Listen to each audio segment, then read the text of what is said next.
So now we're going to talk about interpretations of definite integrals because it's important to understand what you're doing.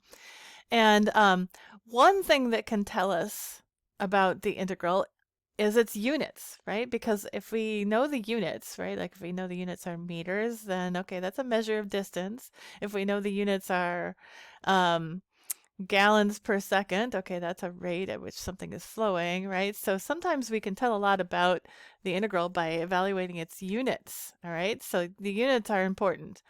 Now, the units of a definite integral are the product, notice it's the product of the units of f of x, units for f of x, times the units for x. Okay, it's the product of those two. So if you remember back in the first example, we had some oil flowing out of a tank, right? We had oil flowing out of a tank, and the units of the rate were in liters per hour, and if we multiply that times hours, we got liters. So essentially, we're just doing some unit analysis here.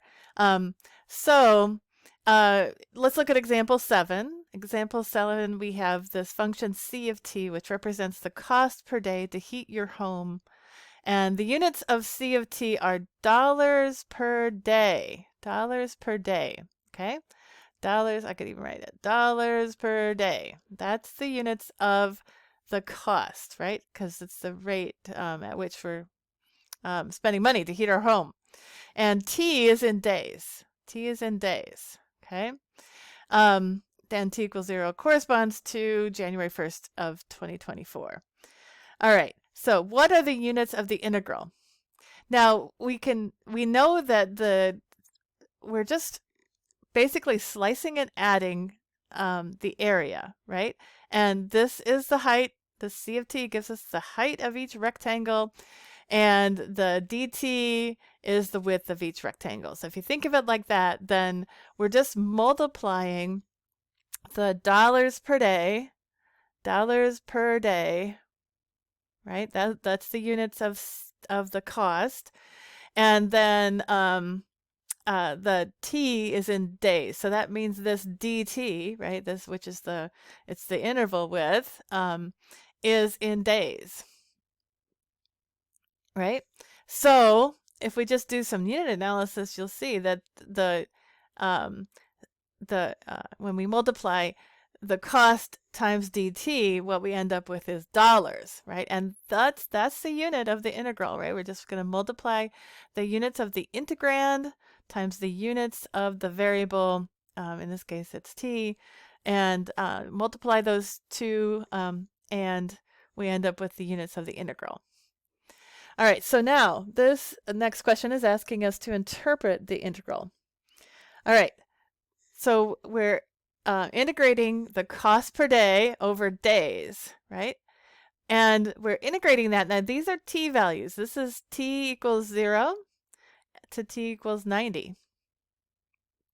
Those are t values.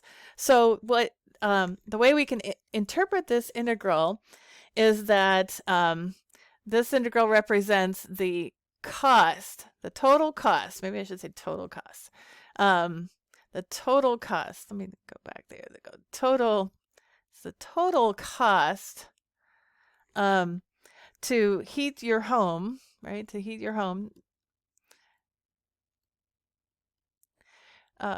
Your home over the first 90 days of 2024, right? So basically from January 1st of 2024 to whatever it is, whatever date it is in 90 days later. But I'm just going to say heat your home for the first 90 days of 2024. Okay. All right, and so that's how we can.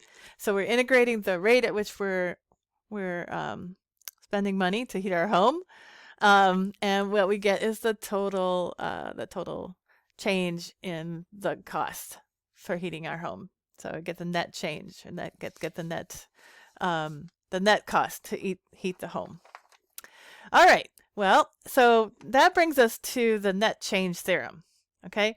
So if we have a function. We have a function capital F prime of t, and we have to assume that it's continuous on an interval from a to b. And it represents the rate of change of a quantity. Then when we integrate the rate of change, what we get is the net change in that quantity over that period from a to b. So, and this is important. So the net change is the difference between the initial and the final values of f, okay? Of f, not f prime, right? It's the difference between what we get is the net change. So this is just a mathematical way of expressing the net change.